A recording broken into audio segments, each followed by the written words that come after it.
Hello and welcome to our Migration to Teams Voice webinar today. My name is Krista Morse, Senior Marketing Communications Manager here at Ribbon, and I am joined today by Kevin Keeler, Digital Transformation Strategist and co-founder of Enable UC, as well as Greg Zweig, Ribbon's Director of Solutions Marketing. Thanks to each of them for joining us today. Before we get started, I just wanted to point out the Ask a Question box at the bottom right of your screen. Please ask us any questions that you may have, and we love hearing from all of you throughout the webinar. So please take advantage of the experts we have on the webinar today. We'll also have a very brief survey at the end of the webinar once we're all done, so we'd appreciate your feedback and participation with that. And I will be back towards the end of the webinar for a little Q&A session, but for now, I'm going to go ahead and turn things over to Kevin, who will get us started. Kevin, take it away. Well, so here's my key message for you today. With the proper approach, expertise, and effort, Microsoft Teams can serve as a capable primary system for even the largest customers. And today we hope to share some practical advice on how. So let's begin. Starting is easy. This is a picture of our Siberian Husky Kai the day we brought him home. Puppies, like Microsoft Teams, are both so darn cute when they are new. Now, when we got Kai, we knew that Huskies were not the easiest dogs to train. In fact, we had seen multiple lists where Huskies were in the top 10 difficult to train dogs. That's true because they are strong, powerful working dogs. You might have heard Microsoft Teams is not the easiest collaboration tool, and you may have heard using Teams as your primary voice system is not the easiest choice. And there's some truth to that because Teams is a powerful, capable platform within an extensive ecosystem. This is a picture of what I call the teeth of enterprise voice because Siberian Huskies and Microsoft Teams are both powerful. However, without the proper approach, both may bite you. As Krista said, my name's Kevin Keeler. I'm the co-founder and lead analyst at Enable UC. My team and I at Enable UC, we help organizations and vendors fully leverage the opportunities created by Microsoft Teams and the associated Microsoft ecosystem. I'm also a proud member of the BC Strategies Expert Team, which is a team of industry-leading independent consultants and analysts. And lastly, I recently designed and managed the development of Trivia Engine, a native Teams app that helps with knowledge reinforcement using gamification. When the pandemic started, many organizations rushed to Teams. For these organizations, Teams provided the power that really helped keep their businesses running, even with everyone working remotely. The growth of Teams is shown on this chart here with the 270 million monthly active users really demonstrates just how many organizations rely on Teams. But with these, the growth and power of Teams and with these 270 million monthly active users, many of those users are not using the full voice calling capabilities of Teams. Now we know Teams is powerful and it makes many people more productive. This isn't just an opinion. Last year, Blair Pleasant and I conducted a BC Strategies user adoption and training study. And respondents in that study used a variety of UC&C platforms, but many used Microsoft Teams. And when we asked, did your new UC solution make you more productive? Half the people, so 50% of the people said yes. So UC in general and Teams specifically has the power to make people more productive. And certainly voice enabling Teams can make users even more productive. In terms of Teams as your PBX and as your primary voice system, we posted this poll ahead of the session, and here's what you told us. 28% of people said, one of the blockers was Teams was too expensive. A small percentage, 18%, said it's technically difficult to implement. A third, almost 30%, cited inadequate features or the perception that there's inadequate features. And 24%, a quarter of people, said an obstacle was existing contracts or leases. So, here's just some quick considerations. These are certainly all valid concerns. With respect to it being too expensive, we'll talk about, direct routing, because there you can use concurrent channels, and not everyone in today's world needs a DID. Greg is going to talk about how you can interconnect with other solutions because I think some of these inadequate features. There's a whole ecosystem around Teams, and certainly um, you can have issues with existing contracts. You can likely move the carrier contract, but if you're still depreciating some of the PBX legacy PBX equipment, that absolutely makes sense. Certainly, make sure you analyze the potential cost savings that comes with Teams. But with all those obstacles, why would you consider adding voice to Teams? And, here's the key reasons. The bundle proposition of Microsoft really does provide an opportunity for cost savings if you're a Microsoft shop. On the most recent, the Q3 2020 earnings call, Microsoft says that customers can save as much as 60% as opposed to buying like single point separate solutions by moving forward with like an Office 365 license. Certainly, there's an improved user experience if people are using the whole suite of Microsoft tools because they all generally work similarly. There's easier IT administration because you can now your collaboration platform, if you're using Teams for collaboration, when you're using it for voice, a whole bunch of the policies, including the security, work in the same way. Teams with voice fully supports hybrid work. So whether you're working from home, working from a coffee shop, you're in the office, once you train people on how to use Teams for calling, it works the same regardless of where you are. As I said, there's a huge ecosystem and it's almost limitless, especially as new vendors kind of rush in to take advantage of those 270 million monthly active users.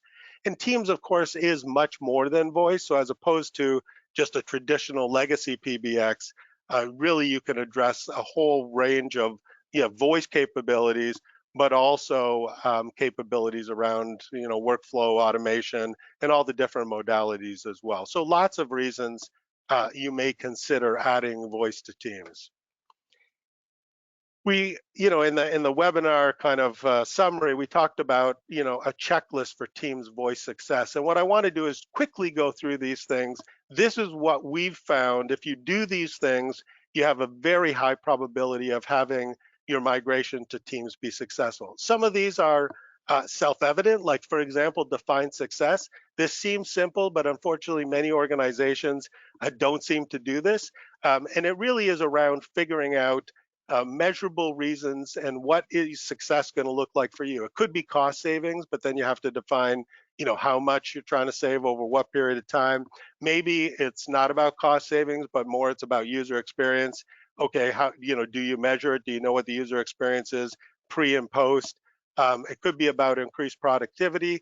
That's sometimes tough because a lot of organizations and a lot of roles are measuring productivity, but certainly you can benchmark it and decide how to measure it. The key about defining the success criteria is really, you're going to have to make some trade-off decisions and evaluate some options, and this allows you to have the criteria to decide the right, just trade-off decisions as you go forward. You need to know where you are. This sounds simple, but if your legacy voice system has grown up over time, a lot of times you end up with DIDs and potentially multiple offices. You're not exactly sure what they're used or if they're still in use. And a whole bunch of things to map out and to do this work ahead of time. Boss admin scenarios, reception, and how are you dealing with after hours training, handling. Call pickup groups, what analog devices do you require are currently in use, and paging and IVR flows and lobby phones. So there's a bunch of just, documenting the current state that does require some effort, but you need to do that in order to have the successful migration. But then you need to evaluate your options. And a key takeaway is, you shouldn't necessarily try to do like for like. Teams provides a whole bunch of voice capabilities, but some of the things work differently. So if you are really rigid and try to do like for like, that sometimes is problematic, and it also sometimes doesn't provide the best user experience. There's now 3 PSTN voice options. a key message that I want you to, leave today with is you can combine these. I find a lot of organizations think they have to pick one of these. So we have this new Operator Connect, where the enterprise chooses a service provider. It's done through the Teams Admin Center, but it's not quite as simple yet as I think it's going to be. Then you have direct routing, where you can have an on-premises SBC. Greg's going to talk a little bit more about how this is interconnected, or it can be direct routing as a service. Right now, 87% of organizations are using this, and I think we'll talk about why and some of the flexibility there. This is one of the options that allows you to, with, for example, SIP trunking, use concurrent channels as opposed to per user pricing. And there's a big financial savings for certainly for larger organizations. Or you can just have Microsoft be your service provider. About 13%, mostly smaller organizations, use that. Very simple to set up, but it doesn't really scale well from a financial perspective. One of the things for success that organizations unfortunately don't really think about is consider the interim. So to get to the end, imagine you're going from the fishbowl on the left to the fishbowl on the right. A lot of people think of the end destination, but they don't realize, especially for large organizations, that you need to manage through the middle. So there's going to be a point where maybe you have thousands of users on the legacy system, thousands of users on the new system, and you do have to be able to manage through that period of time, because if you're a large organization, you're not going to do a flash cut. You may as well actually decide there's valid reasons to continue to operate in this hybrid mode, where maybe there are some users that you choose to leave on the legacy PBX, or maybe some devices. So in your solution, maybe there's always some fish in both bowls, but you have to think about how you're going to manage through that. Certainly understand your legal requirements. I'm not going to go into detail around how to do this, but you've got Carey's law, where you can't, you can't require people to dial 9 before to get an outside line before dialing 911. But also you have to provide notification to designated personnel when 911 is dialed. So it may turn out that your legacy PBX is not actually in compliance with this right now, especially from the notification perspective. And then there's Ray Baum's Act, which requires you to provide a dispatchable location for all 911 calls. And that's a validated, not only street address, but in larger buildings, suite, apartment, floor, the quadrant in the floor, and it varies by jurisdiction, but certainly understand and plan for these legal requirements. And the good news is Teams, either by itself or with different ecosystem add-ons, certainly can meet all these requirements. Not only in the U.S. but also in different geographies and jurisdictions. Also, you really need to engage the right team. So that includes expertise and experience. And I mentioned the 270 million monthly active users. Like, that's a big market. And so we're seeing a lot of new vendors come in, and that's terrific. And some of these vendors are bringing some great new capabilities from a device perspective. But certainly, we found having experience working with partners and devices that have been in the ecosystem for a period of time definitely increases the likelihood of success. And also keep in mind that it's both a technical project, but non-technical skills are important. So, change management, communications, and training is certainly one of the key components that lead to a positive voice enablement with Microsoft Teams. And also plan for the long term. So while you're dealing with figuring out how you're going to design and do the migration, make sure as well that you're establishing an ongoing management process, that you're upskilling your IT staff as required, and making sure that there's a process for IT to track changes, because there's hundreds of changes that Teams, as it's rapidly improving, they're introducing. So it's important that your IT tracks that, because they may impact the voice experience. So provide ongoing training, both for the end users in terms of how to get the most out of Teams, but also for your IT pros. And then, of course, make sure that as new people come into your organization, the team's voice training is incorporated into your onboarding. In the end, to have a well-behaved husky, you need not just really a dog trainer, but you need to really find a husky trainer. And with Microsoft Teams, it's similar. You need not just somebody who understands voice, but really someone who understands Teams voice. The good news is I'm now going to pass it over to Greg from Ribbon. And it turns out that Ribbon and Greg, in fact, both have deep and broad voice experience and lots of team-specific voice experience. So with that, thank you, and we're going to turn it over to you, Greg. Thanks a lot, Kevin. And Kevin, hey, before I leave, I just want to double check and make sure you can see my screen. I can. Awesome. Well, as Kevin, Kevin was mentioning a minute ago, he was talking a little bit about know where you are in this process. And one of the things that that we recognize is that particularly when we speak with IT managers, is that we find there's a bit of a challenge in terms of people understanding roles and responsibilities and sort of the essence of the phone in their environment, because so many of us today think of this device on the screen, our mobile phone, as our business phone device.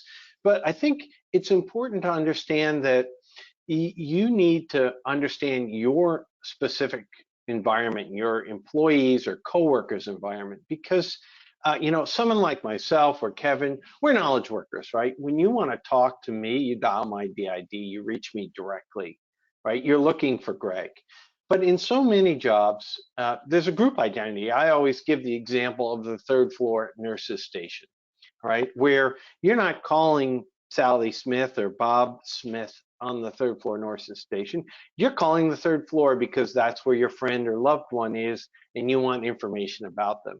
When you call a retail store, you don't know who you're going to call. So you have to recognize the fact that your environment may be varied, and you really need to understand, as Kevin said, you got to know where you are and understand how people reach your environment, and make sure that you're setting up teams to work in that environment, and not just working in an environment where it works for your mobile device the way you think the phone works in your world. And the other thing to keep in mind is you have to keep track of all those legacy devices like elevator phones and emergency phones, fax machines. I know many of us think, my God, who still uses a fax in the world? But if you're in real estate, fax is still a big part of the equation. In the United States, there's HIPAA compliance where fax is still a secure device and email isn't. And there's all the other quirky stuff like alarm lines and actuators and paging systems. Those still have to work when you make the migration to Teams. And so if you don't kind of put that heavy lifting in front and make sure you understand how each site is set up and how the people work in those environments, you can really create a lot of challenges for a Teams migration. And Kevin also talked about E911, and that varies based on geography. It's different, for instance, where Kevin lives in Toronto than where I live here in Boston, but you need to understand the legal requirements. The good news there is, I think, generally speaking, Teams has a pretty good 911 story relative to some other competitors, and certainly relative to what many of you might have in place today. So as you go through the Teams migration process, what I normally say is you really have to think about the fact that, do I want to migrate exclusively to Teams, or do I need to integrate to keep a PBX in place? Now, I recognize that when I say integrate, that may mean extra cost, but there may be reasons why that's a viable choice for you. You might have, again, I'll use that hospital analogy, you might have 2,000 patient rooms where you have analog devices. At the end of the day, it might be cheaper to keep that legacy PBX than to buy a bunch of analog gateways to do that migration. You may have a local survivability requirement that you want to keep some sort of physical device in place for survivability because of the type of work the individual site does. Now, if you're someone who has a multi-site environment, I know there's people on the webinar today who have hundreds, maybe even thousands of sites. it's perfectly viable to mix and match. In other words, you might have a scenario where you have a primarily corporate type office where you want to completely migrate to Teams. You may have another office where you have manufacturing where you want to leave the PBX in place. It's a rational decision to mix and match, although you have to do that carefully. And as Kevin touched on, there are different ways to connect to the telephone network. If you're in a position where you simply want to migrate and move everyone to Teams, then really there's two super simple ways to do that. The first is via Microsoft's calling plans. Now, this is appropriate, as sort of Kevin touched on, for small locations. If you quickly do the math, if you have more than 10 or 12 users at a site, calling plans are quickly going to become too expensive. You just what Microsoft charges. They're super convenient if you're a standalone business. They're not super cost effective if you have a large number of sites. Then there's something called Operator Connect, which is relatively new. The way that's set up is a service provider essentially can put their services inside the Teams admin center.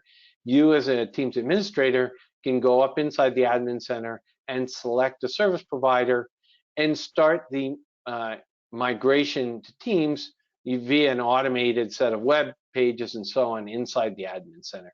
It's very convenient. It's really easy to use, but like calling plans, it doesn't have much integration with third-party devices or the legacy systems. If you're in that situation, you really have to consider direct routing.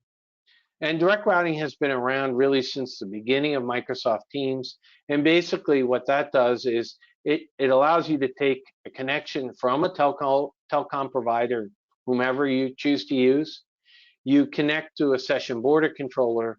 The SBC then takes the telecom services and pushes them up to Microsoft Teams in the cloud, and then calls go down into the Teams clients. Now, the SBC in that process can actually connect to analog devices, so like those elevator phones. It can also connect to traditional PBXs and do something we call SIP forking, where it can actually ring the existing PBX and the Teams environment at the same time. So this is ideal for those scenarios where, like I mentioned, the hospital, where you have lots of legacy devices that you need to maintain. And the SBC itself is a security and interoperability tool. So, you know, at the end of the day, what I describe the SBC almost like, think of it like a border guard, where actually it looks at all of the traffic coming into the network and makes sure it's authorized and authenticated. If for some reason there's not media signaling and encryption in place, then it can do that for you. It can do things like header manipulation, because sometimes we find, for instance, the way Teams behaves and the way an Avaya PBX behaves, or Cisco PBX, pick the brand, I'm not trying to pick on any one particular one. They have certain quirks based on the different year they were made and the software version.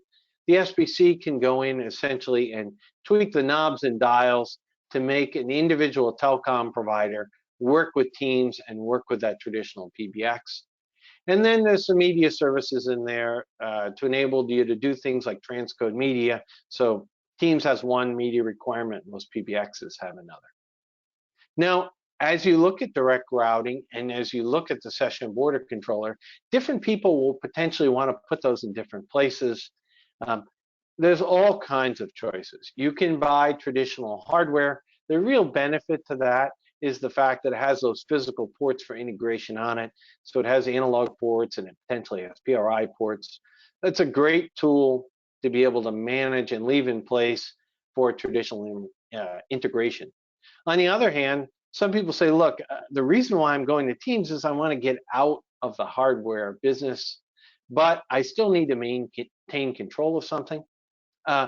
In those cases, you can use virtualized software, or more recently, folks like Ribbon, we've created SBCs that'll run in cloud native environments. They leverage Kubernetes and Dockers. Those are super scalable.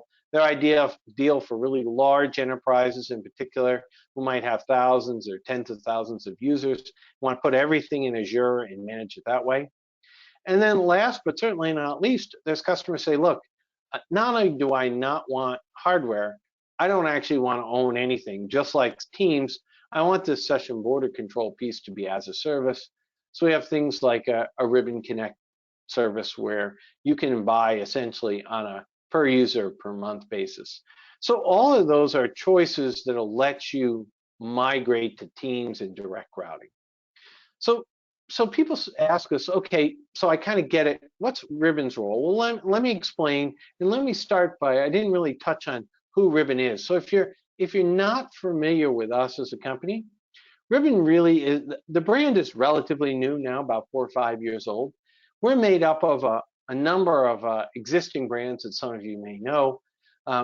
Sonus Networks, for many years, a well-known session border control vendor. Genband, a big provider of media gateways. Genband acquired the assets of Nortel Networks, so we have lineage going all the way back to the Nortel assets across the globe. In 2018, Ribbon acquired Edgewater Networks, a well-known edge device vendor. And then in 2020, we acquired ECI, who's a big IP optical networking provider, a little less directly related to the Teams environment, but part of our overall portfolio. And Ribbon has been working with Microsoft for over 15 years. It goes all the way back to 2007. We started building solutions to connect Office Communicator 2007 to the telecom networks. And of course, we worked with Link and Skype, and now most recently with Teams. So we really understand the Microsoft ecosystem. Our SBCs are actually deployed inside the Microsoft lab. So anytime Microsoft is doing testing, they're automatically testing with our solutions. People ask, how can we be sure that a given brand of SBC is going to stay current with Microsoft? Well, one of the ways you know, in addition to the certification work we do with Microsoft, is the fact that it's actually inside the labs.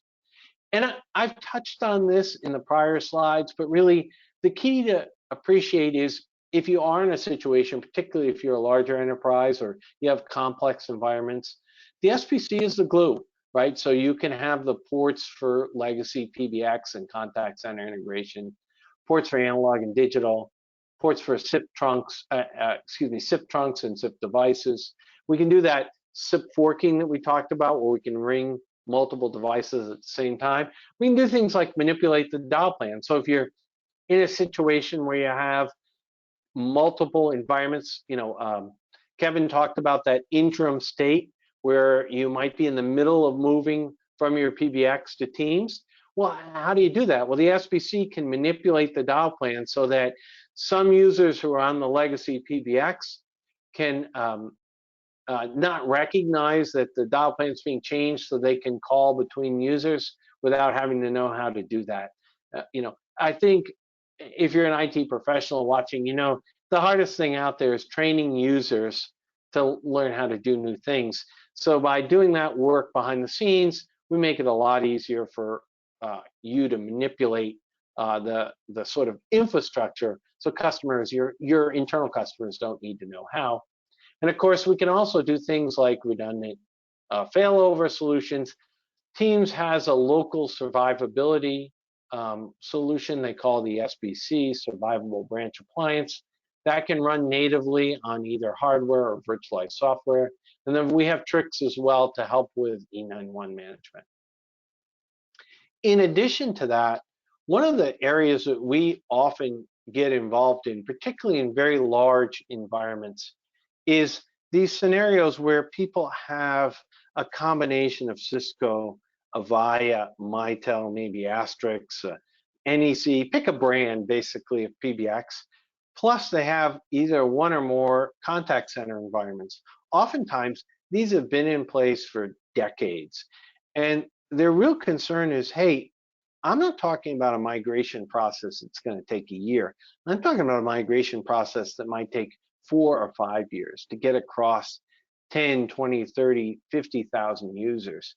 How do I create an environment that does that? Well, we have tools. We have something we call our PSX, which is a large centralized routing agent, where we can actually take 100% of the DIDs, thousands of DIDs that are coming into an environment, and manage those all centrally and tie that into Active Directory. So literally, as an administrator, you can go into a single interface, look for a telephone number, and decide what asset that points to, whether it's a legacy asset from Cisco or Avaya, or a new Teams asset, or a contact center. And we can essentially create an entire model across environments. And we do this for customers all over the globe. I can think right now we're doing a large university where they're consolidating 14 or 15 Avaya systems and migrating the teams across multiple campuses. I can think of we have a large food distribution customer in Latin America. Again, 200 sites where they're migrating teams. Big bank in Europe, 600 sites. A large sporting goods company in Europe, 55 office locations. How do you bring all of those things together? And when you see those environments, what you'll see is they have one of everything in terms of they have all kinds of brands of solutions, and they end up deploying a combination of our software SBCs, our hardware SBCs, our PSX centralized routing, and it takes a structured environment and maybe 1 to 2 years to move those across. So whatever those scenarios are, no matter how complex they are, we can actually provide a rational way to get there. So at the end of the day, everybody eventually gets to Teams, but along the way, there's no impact to the business process. There's no impact to customers, because when customers call in, they want to get a receptionist, or they want to get an automated attendant, and they want to have a good experience. They don't want to know what brand of telecom equipment is deployed. And you can use those same assets in a contact center. So we support some of the largest contact centers in North America. All 5 of the largest banks in North America use this solution, big technology companies and so on, and basically tie all this together. And then last but not least, we can deliver a whole series of sophisticated reporting. We can leverage the reports that are built into Teams and combine those with solutions from telecom providers. So the IT organization can get an end-to-end view, because as you migrate everything to the cloud, and as you move telephony services to the cloud, one of the challenges for an IT organization is they can't just walk in the back and look at a piece of hardware and say, hey, I have the lights on. So you need a more sophisticated set of solutions in order to be able to deliver kind of an end-to-end experience and know that that's working. And if an individual user in your environment calls with a problem or drops an email into the help desk, you have a set of tools that you can use to be able to manage and monitor that. So hopefully in this 30 minutes, Kevin and I have given you a reasonable set of steps that you can use to migrate to your environment. We recognize that your environment is different than the next, and we welcome you to reach out to either one of us, and we'd be glad to have further detailed discussions. With that, Krista, I'm going to turn it over to you to see if we might have some questions that have come in during the event. Thanks, guys. Thanks so much, Kevin and Greg. And it looks like we do have some great questions coming in, and there's still time to ask your questions. So as we go through these, please feel free to continue to ask below. And let me just kick it off with the first one. Why do you think Teams has grown faster than WebEx or Zoom, and is it better? Yeah, well, I can take that. I mean, I think, like Microsoft Teams, Zoom, WebEx, they're all, great solutions if properly implemented. I think what we're seeing is, this is the Microsoft Office bundle proposition. So if you are a Microsoft shop, there's a lot of good reasons to look at having Teams be, your primary voice system. But I think, most organizations are using Exchange at least. Most businesses, seem to use the Office suite. So I think it just was logical when people needed to work remotely that, many organizations turned to Teams. Great. Here's another one. So when or why do you suggest companies hire a consultant like you to manage their move to Teams versus pay a Microsoft VIR or versus using their own people? Yeah, I think, Enable UC, we are a small team and we work with mostly medium and larger organizations as really kind of embedded resources. So we don't bring in like teams of thousands to manage even when there's big, so I guess we're not like a traditional, some consulting firms, they try to pile in more and more bodies that they bill you for. We try to enable existing IT organizations. So, what we found is, um, these are fun projects, and a lot of times the IT pros in an organization, like to be involved. But I think that it is good if you don't have anybody on your team that has the expertise and the experience. And I think it is really the experience. So have you kind of gone through this? Because um, Microsoft makes great solutions, but not everything works exactly as the documentation would lead you to believe. So I think, having at least somebody on your team that's been through it and kind of the school of hard knocks increases the likelihood of success. Yeah, and Kevin, I would add to that. I think one of the things that happens, or maybe IT organizations need to think about, is that it's not just whether you can kind of technically do it. You also need to think about, do you have the people in place on a given Monday morning? Right. You're going to make a big migration. Do you need help on that Monday morning to make sure that people can go from desk to desk or group to group and make sure things are working the way they expected? Because if it's a complicated migration, there's things people forget about. That's just the nature of the scenario. And so I think traditionally in the PBX environment, you hired the Avaya, the Cisco reseller, they came in and did everything. So suddenly IT organizations like, oh, hey, I may have to do more than just answer the help desk here. I may have to deploy my legion, so to speak, out. And particularly, if you're in Toronto, in your case, and the office here is here in Boston where I am, well, you just may not be able to do that. And having a local VAR available to provide that handholding may make or break how your internal customers perceive the value of the solution.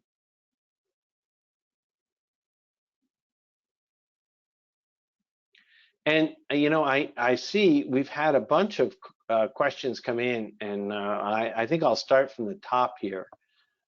One is, I see, is it possible, Ed asked this question, is it possible to stop Teams to Teams calls, but allow calls only to DIDs? Now this comes up, I'm sure you get this question all the time, Kevin, I know we do.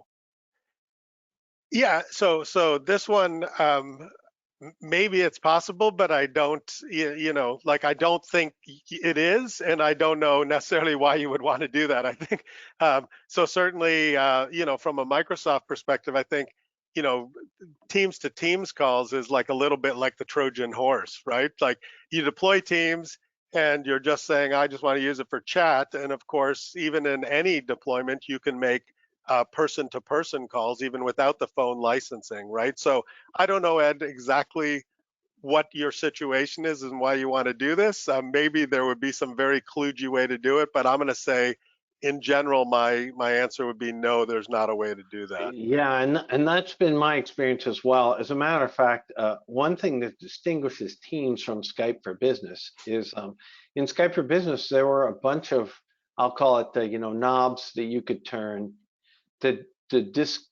disable or deprecate, might be a better term, Right. deprecate some of the internal Skype services. With Teams, there's really no way to do that. As a matter of fact, probably the biggest challenge when you go to integrate between, say, an existing Cisco or Avaya, NEC, whatever solution in Teams, is the fact that anything that happens Teams to Teams happens inside that domain, and there's no way to control that. Sometimes we get asked, hey, can you take away the call button at the bottom of the Teams menus and replace it with a third-party call button? No, there are some abilities to put a little tab in place for calling inside Teams. Personally, I think that's the ultimate disaster, because that means that you have to teach 100, 1,000, 10,000 people how to do something unique in Teams. And the likelihood of you as an IT organization doing that, I think, is close to zero. So I don't see that. No. We got a couple other good ones down here. Denise asked a question, will the slides be available? Yes, absolutely. Lance answered that, but I'll answer it verbally. A couple of good E911 questions, and these are a little bit complicated, but I would say in general, the thing to know about E911 is E911 is in the United States anyways. It's different in Canada. In the US, actually, there's state by state rules. So you need to actually look in your individual state and understand specifically what the requirements are, particularly as it relates to providing location specific information based on the square footage of the building you occupy. That's nice and clear, I know, but that's really what it's about. But generally speaking, Teams does a pretty good job with 911. The sole exception to that today is that if you work from home, like Kevin and I right now, there is no simple solution to tag your home address in Teams. In those kind of situations, Teams can recognize that you are not in a corporate office. And what it'll do is actually, you can, some service providers, and I know that Intrado does this, I know Bandwidth does this, will actually intercept those 911 calls and attempt to determine your location. And then rather than send it to the PSAP that's assigned to the office location that you're in, it'll actually send that to the PSAP of the location closest to your home or a remote location. So there are some scenarios around that.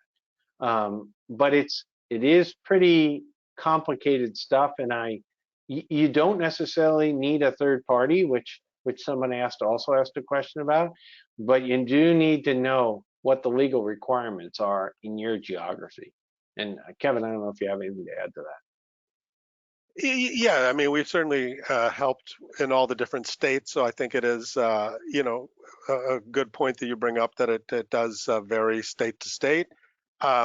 There definitely is in Teams as well, and increasing capability. So we've done some testing, and it will identify, like for example, home, like your Wi-Fi router, and so you can set up addresses. I think right now we've got a support ticket open with Microsoft because it's worked with some home offices in terms of sending the right address, and others it isn't. So I think this is an area where obviously it's a health and safety issue, it's a legal requirement. Testing is important. One of the things that I've noticed in some of these migrations is we did some testing of the legacy systems before, and just they didn't really work how they're supposed to. So I think Teams has, and I think Greg, you said this, Teams is well suited. It's got a lot of capabilities in this regard. So there is some complexities. You got to do the testing, but it gives you more tools than many of the other platforms. Yeah, and one area that people I think don't really grasp is the Ray-Bombs Act has a lot of requirements around notification.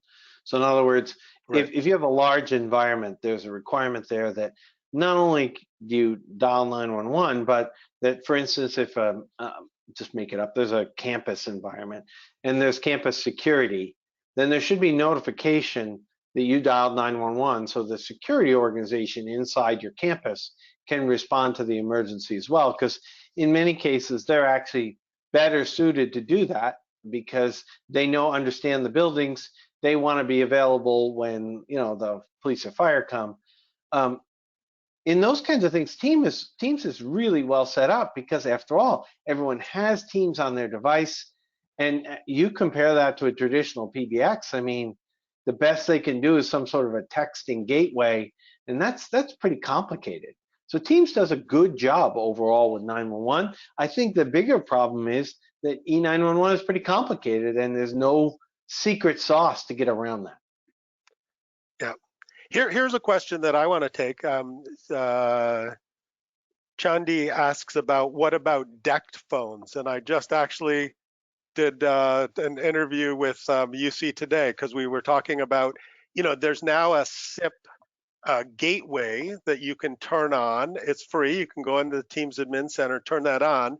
and that way you can connect in some existing SIP devices. And it turns out that, for example, SpectraLink decked phones, which are important in certain, where you need reliable voice quality, like whether it's manufacturing or some hospital environments, you can use that SIP gateway to connect in a variety of decked phones now. And that was just announced at Enterprise Connect in March. So that's new, it's in preview now, and I think it's supposed to be generally available, I believe in June is the time frame. So some good solutions there.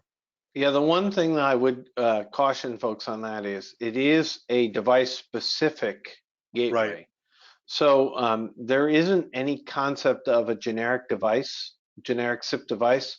So if you go up and take a look at that, just recognize it is specific to those supported devices. If your device isn't on that list, then you would have to choose a different device in order to gain that support.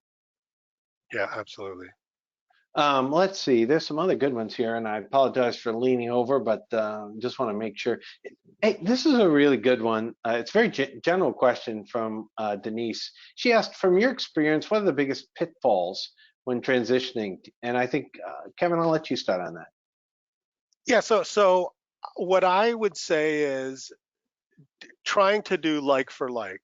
So for instance, there's organizations that like you have desk phones, but I think, Greg, you made a good point. Sometimes you're calling a person and sometimes you're calling a location.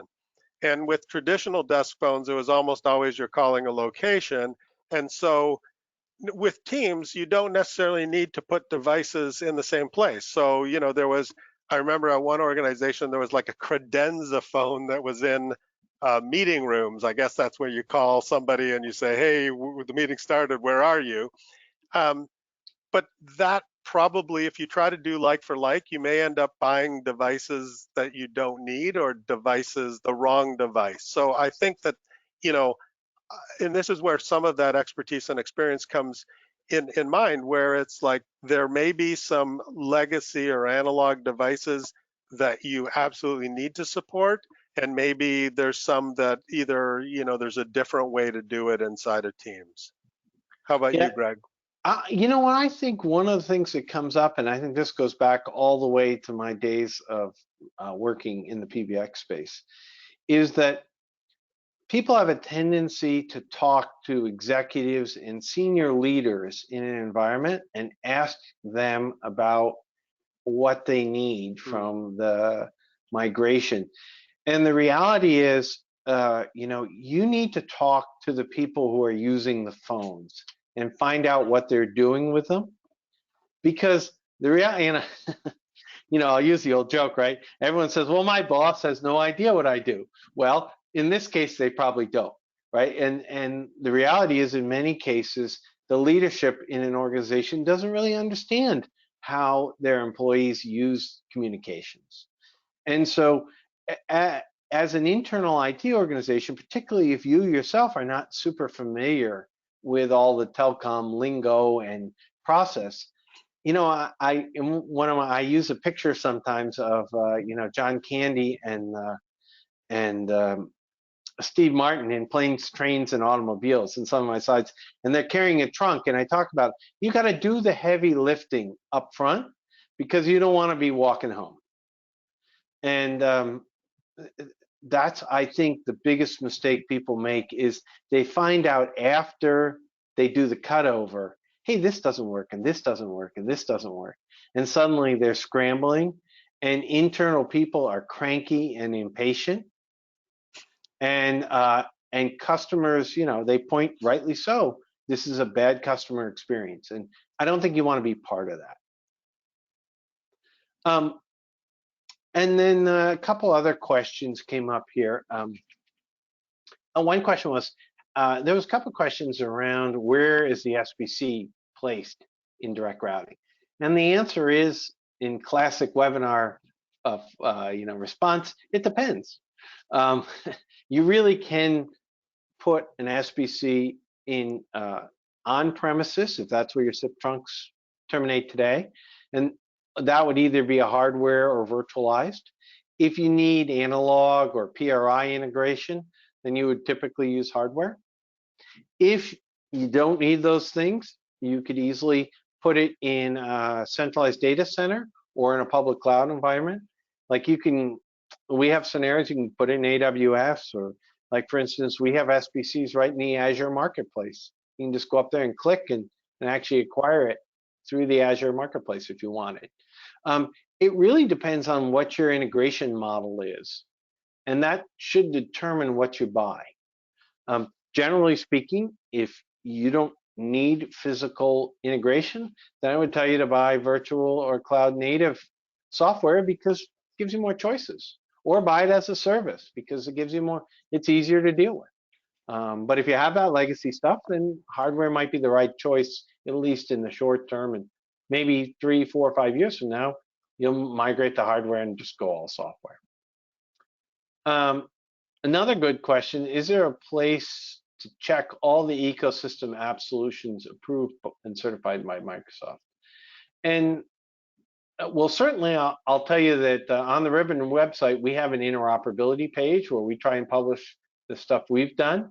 And Kevin, I'm pretty sure in Tech Docs in Microsoft, they have several, maybe too many pages for interoperability between the various devices.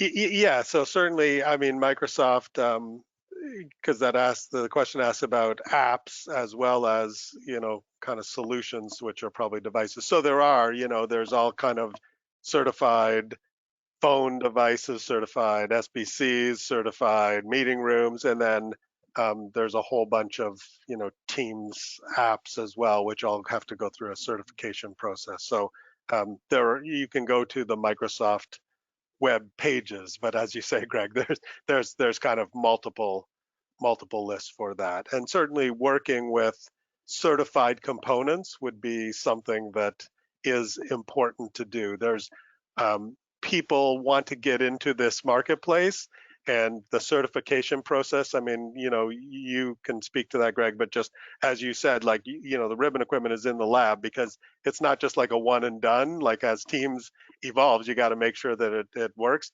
There's some vendors that are starting to say works with Teams, which is very different than being certified. So I would say, yeah, check the Microsoft website, talk to, if you're a larger organization, talk to your Microsoft reps, because they will always recommend certified solutions as well.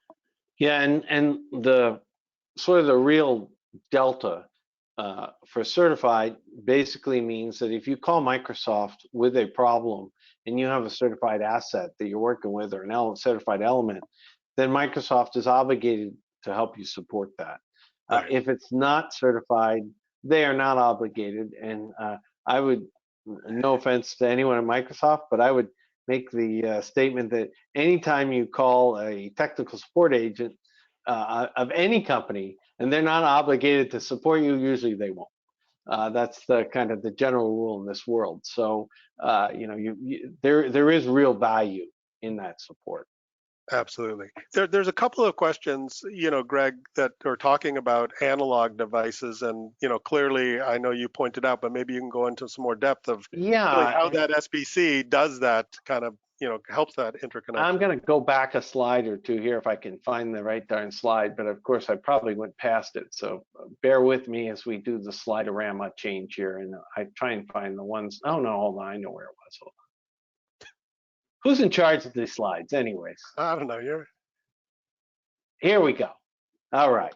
So this kind of gives you a view here on the page. And what you want to think about is the fact that this piece here, the SBC can sit in the middle of the traffic. So imagine calls come in here from a telecom provider, Verizon, AT&T, whoever. And the SBC can look at the telephone numbers involved and the location and make a decision on what that is. So if it's a fax machine, for instance, and somebody asks, how do I connect an old fax machine, right? If the fax machine number is, I don't know, 555-1000, and that call comes in, the SBC looks and says, oh, 555-1000, oh, that's a fax machine. It'll peel it off, and Teams will never even see it, right? The same way, let's say this elevator phone over here dials.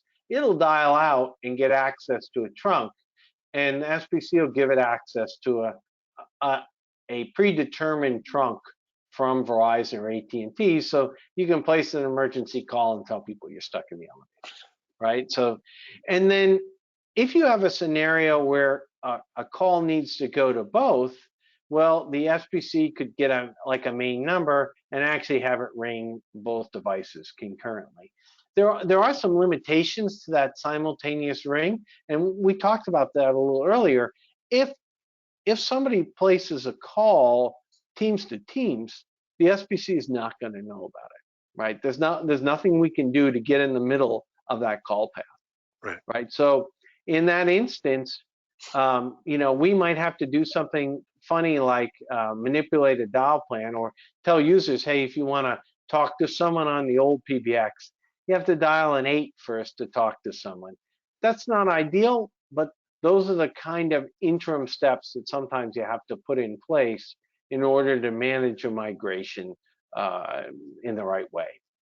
But there are a number of scenarios where we can accommodate legacy analog, legacy SIP.